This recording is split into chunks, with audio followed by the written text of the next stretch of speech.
a Nigerian community that lives in South Africa's Eastern Cape province, has installed a traditional leader that is often referred to as a king. But the move was quickly rejected by local authorities here in South Africa, saying that we already have our own recognized leaders, traditional leaders in that particular region, and of course all across the country. Now the debate is heating up. Is this a case of people preserving their cultural identity while living abroad, or does it cross a line in a country with its own deeply rooted traditional systems? And in a global world where people move, settle, and carry their cultures with them, how far is too far? Today's debate topic is whether this is cultural expression or cultural overreach. And joining us in this debate is Gbenga Ademujimi, who's a cultural commentator, as well as Asabi Olorini, who's a cultural consultant and media personality. Thank you so much to both of you for joining us in today's African View. Thank you very much for having us. All right, I'm going to start with you, Gbenga Ademujimi. Let me know where you stand in this conversation. I'm sure you've heard about, as we've expressed, this conversation that's going on, this deeming of a king or knighting of a king in South Africa's borders by Nigerian community. What do you think about this one? Where do you stand in this debate? Okay, thank you for having me, Channel Africa, Johannesburg. I'm from the Yoruba extraction in Nigeria. My name is Gbenga Ademujimi. A certified life coach for human design systems, a business development strategist, and a social entrepreneur for nation building. And let me say this. Yoruba tribe, for example, have their communities and leadership across the globe. They see it as exporting their cultural heritage to wherever they are. Their belief is that wherever I stay is home. So whatever I do back in my native land can be exported to where I live currently. So you find the indigenous Yoruba people in Benin Republic, and in fact you have their traditional ruler as Alaketu of Ketu, the Ohori, the Dacha, the Popo, also in Togo, in Sierra Leone, in the Gambia, in Ghana, Cote d'Ivoire, in fact in United States of America. There is a village in Sheridan, the Oyotunji African Village in Sheridan, South California, which was established in 1970 and led by the Oba. Up to now, they are still there. You have the Lukumi, the Nago cultural roots in Brazil. You have the ones in Cuba and many more across. So it is not a crime for them to export or to take along their culture and tradition to where they stay. So that's my take. All right, a very powerful take there. And you make very much credible kind of examples, speaking about kings that have multiple kingships in other parts of the world. Asabi, what's your take on this? Actually, I did not hear what you said, but there's always boundaries to everything. I think the right thing they would have done was to just take authority, take permission, so to say, from the necessary authorities, the necessary portal before doing such a thing. We know of Oyotunji in the United States. I don't know of Oyotunji town in the United States. It's a Yoruba town. There they have their king, practice Yoruba culture, do the masquerade festival, and all of that, which it started in the 1970s, thereabout, but they did not start up that place without the consent of the government and those in power. Do you understand me? So it's not right to just get to someone's land, another man's territory, and try to prove point and feel because they are accommodating, you want to just live at liberty. it's wrong. Just like me inviting you over to my house and say, you can feel at home. Do you understand? Feel at home doesn't mean you come into my master bedroom and do as you like. Feel at home doesn't mean you would have to call yourself what you are not. When the bills come and you want to still pay, whatever happens to them, whatever happens there, they are on another man's land. Fine, they might have, they might be a citizen by birth, citizen by marriage, by association, whatever citizenship they are holding, doesn't really matter. The right thing should be done. Just like coming to Nigeria now and say, yeah, you're having a South African king in your state. My friend, where are you coming from? I don't get it. Yeah. No. Okay, Asabi, let's take a bit of a break. I want to get your thoughts on that as well, and we'll get Gbenga's response to that. We're looking at this trending story last week, where it was trending that a Nigerian community in South Africa's Eastern Cape province had installed a traditional king. And we're asking, is this cultural expression or is it cultural overreach? We'll keep the debate going after the break. Stay tuned to Channel Africa. Stream us on our new and updated website, channelafrica.co.za. This March, escape to the Friendship Village for a premium festival experience like no other. The Montreux Jazz Festival experience brings together more than 30 exceptional local and international acts, including Robert Glasper with Bilal, Stacey Kent, Salif Keita, Thandiswa Mazwai, and Mandisa Jantjies. From the 27th to the 29th of March 2026, indulge in world-class music, culture, and luxury. Book your ticket now at ticketmaster.co.za or visit mjfsa.com. The Montreux Jazz Festival French Hook, where timeless music meets timeless beauty. Ahoy, matey! Captain here to help, right, boys? Set sail with us on a digital voyage like no other. Channel Africa has a treasure trove of awesomeness. That is our website and social media pages. Tell me, why are you here? We want you to be part of our adventure. The winds are changing, Captain. And this time... Imagine a world where curiosity knows no bounds, where entertainment meets enlightenment, and where every click leads to the African perspective. Visit us on our website, www.channelafrica.co.za, or follow us on Instagram or on X at Channel Africa One. Go on, like us on Facebook at Channel Africa One. So, spread the word. Tell a friend that Channel Africa's online variety is what they need on the web.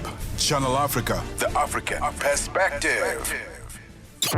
Mornings made better with Peter and Asanda on Rise and Shine, weekdays 6 till 9. As I draw comparisons with Cameroon, a leader that's been there for a long time, opposition dealing with a lot, and legitimacy questions always raised after each election. Are we going to have the same situation in Congo-Brazzaville, where people will say it wasn't free and fair, but there are just no consequences? In the past, there have been some attempts exactly conducting elections, and all the elections actually in Congo-Brazzaville have been marred by allegations of fraud. There have been contestation in the past, but the result of the contestations actually have only been the imprisonment of the leaders, etc. So I think all the means actually are in a way to control the situation and avoid what happened in Gabon earlier or what happened in Cameroon. So in a way, the situation might be different. Remaji Hoinathi, who's a senior researcher for Central Africa and the Great Lakes. Mornings made better with Peter and Asanda on Rise and Shine. Keeping you on the know and on the move. This is a fascinating question, cultural expression over cultural overreach. We're speaking about this because a Nigerian community in South Africa installed a traditional king, but there was a rejection from local authorities, but also traditional leaders, and a huge debate that ensued on social media. To debate this one, we've got our guests to help us, Gbenga Ademujimi, who's a cultural commentator, Asabi Olorini is a cultural consultant and media personality. Gbenga, it was interesting to hear Asabi saying that, it doesn't make sense from a territorial perspective when you have a visitor and that visitor now takes over your house and starts owning your things and just says, you know what, now I'm in charge. How does that work? Hello, please, I cannot hear you. I did not hear you, sir. Can you hear me now? Yes, I can hear you now, please. Repeat. Okay, fantastic. I was just saying, Asabi was saying in the debate there that, look, you can't invite me in my house, in your house, and then all of a sudden, I then start taking over your house. And I'm like, you know what? Yeah, now I can take over. This is my house. Let me tell you what to do here. And now I'm in authority in your house. How does that work? Do you think it's a good debate, a good response to saying this doesn't make sense? Okay, so I don't see that as taking over the house. As long as I, as a visitor, there are rules and regulations that guides me, that guides my way of eating, my movement. I want to use your restroom. You tell me where your restroom is. As long as I operate in the confinement of your laws, I don't see anything bad. I don't see anything wrong. Mm-hmm. What you look out for is when my cultural dictates, when my traditional rights, when the display of what I believe, what I exported, what I brought to your land, when it now infringes or when it now affects you negatively, or when I am trying to usurp or to subdue or to oppress or to lure or to lord over you, that is where the problem comes in. Yeah. But Gbenga, I'm glad that you say that, because after this display of, saying this is their king here in South Africa, it's the people of the house, the locals, the authorities, the traditional leaders in South Africa, in that particular region, that say this is unlawful. There are particularly traditional leaders that govern this area, and they were not told about this. They were not informed that this was taking place. And this was not a small display. It was a display to say we, have ownership in this particular area. So when you say what you're saying, that, if you want to be in someone's house, you have to abide by the certain laws and rules of their home and ask for permission. It is clear that permission was not asked in this particular instance. What's your thought of that?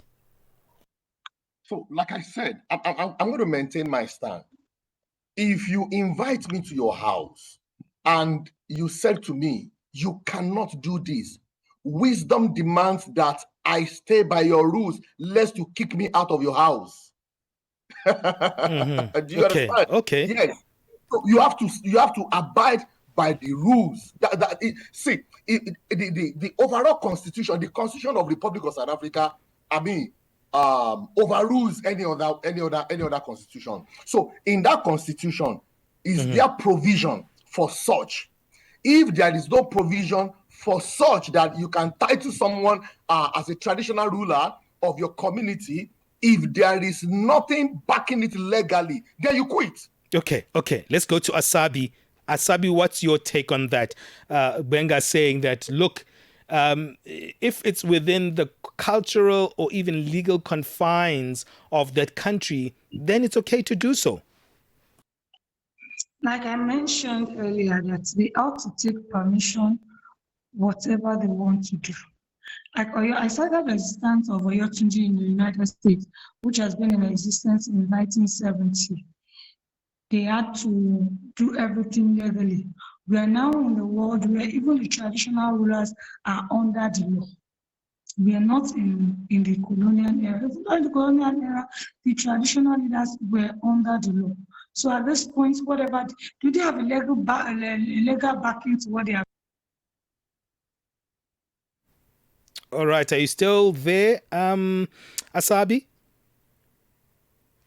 All right, we'll need to wrap it up there. Asabi, can you hear me? Yeah, I can hear you. All right, yes, you cut off there. You were saying something around, do you have legal permission? Can you continue from there?